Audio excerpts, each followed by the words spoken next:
Assalamualaikum Bu. Waalaikumsalam. Silakan duduk Mbak. Baik Bu. Sebelumnya Pak dengar ini Mbak dari kelas IPA 4 yang mengikuti tadi malam. Benar Bu, saya tahu. Gimana Mbak kabarnya hari ini? Alhamdulillah baik. Sebelum sini tadi mengikuti pelajaran apa Mbak? Saya tadi pelajaran bahasa Inggris. Tadi pelajarannya menyenangkan atau membosankan Mbak? Menyenangkan Bu, saya bisa belajar lebih banyak kosakata bahasa Inggris. Kalau begitu sebelum kita memulai sesi konseling pada hari ini, baiknya kita berdoa terlebih dahulu dengan membaca basmalah. Bismillahirrahmanirrahim. Sebelumnya, apakah Mbak Tari sudah mengikuti sesi konseling? Belum pernah Bu, baru pertama kali ini. Waktu itu biar dijelaskan ya, konseling ini proses bantuan profesional dari seorang konselor selaku saya kepada konseling untuk membantu konseling memecahkan permasalahan yang sedang konseli alami. Pada sesi konseling ini ada beberapa asas Mbak yang harus dilakukan. Yang pertama ada asas keseluruhan.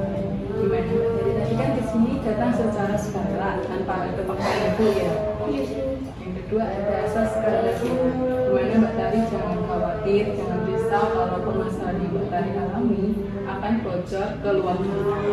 Yang ketiga ada asas keterbukaan. Gimana saya berharap Mbak Tari akan menceritakan permasalahan Mbak Tari secara menyeluruh, terbuka, tanpa ada yang disembunyikan dari saya.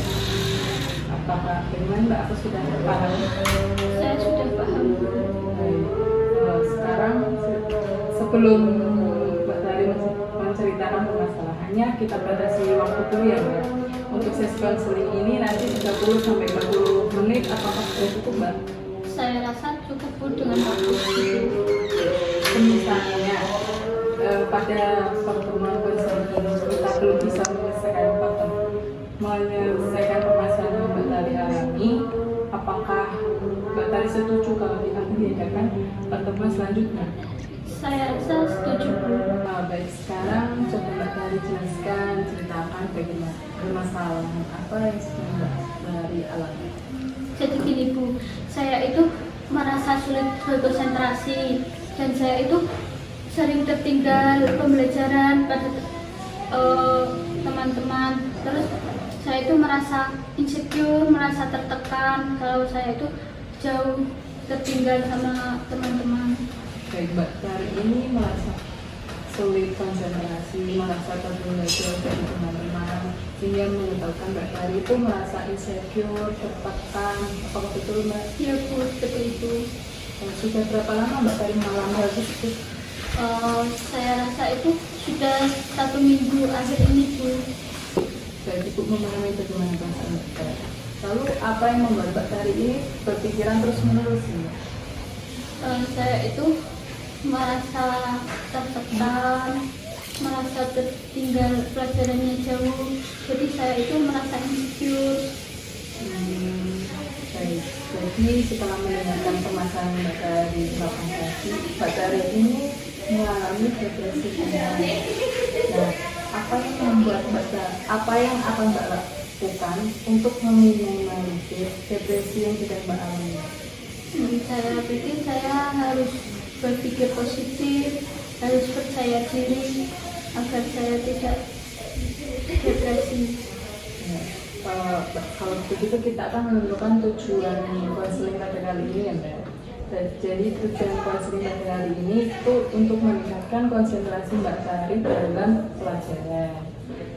Nah, biar Mbak Tari itu tidak merasa tertinggal jauh, biar Mbak Tari itu tidak merasa insecure lagi. Apakah bisa? Bisa Bu. Baik, kalau begitu, apakah Mbak Tari sebelumnya sudah tahu surat Al-Imran ayat 139? Belum tahu Bu.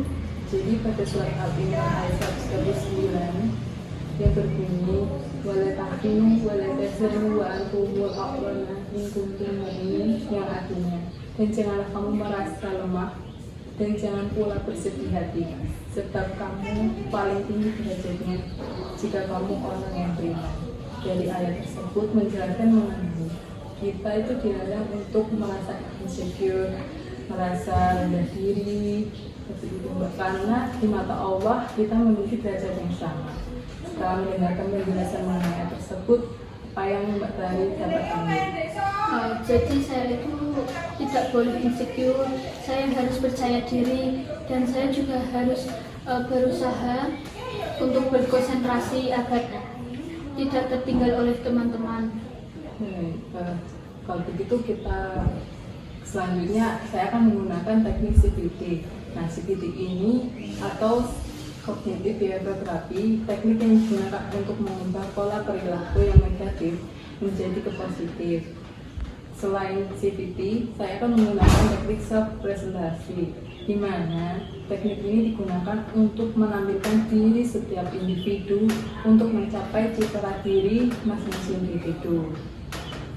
Sekarang, posisikan Mbak Tari duduk senyaman dan serileks mungkin. Sudah. Pejamkan mata Mbak Tari. Tarik nafas dalam-dalam. Hembuskan perlahan. Lakukan sebanyak 3 kali.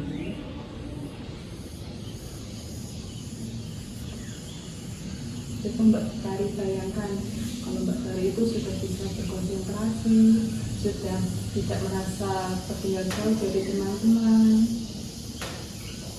Lalu Mbak Tari mengucapkan terima kasih kepada diri Mbak Tari karena Mbak Tari sudah bisa bangkit, sudah bisa berusaha untuk menyelesaikan permasalahan Mbak Tari yang tadi merasa depresi, sekarang sudah tidak memiliki depresi. Buang jauh pikiran negatif Mbak Tari, simpan pikiran, sudah. Lafalkan hamdalah sebanyak 3 kali. Alhamdulillah, alhamdulillah, alhamdulillah. Sekarang kita melakukan tadi, bagaimana Mbak perasaannya? Saya sudah merasa sedikit tenang. Baik, tapi sepertinya belum begitu lega ya Mbak? Ya, belum merasa lega. Kalau begitu kita lakukan sekali lagi ya. Pejamkan mata, tarik nafas dalam-dalam, hembuskan perlahan. Lakukan lagi.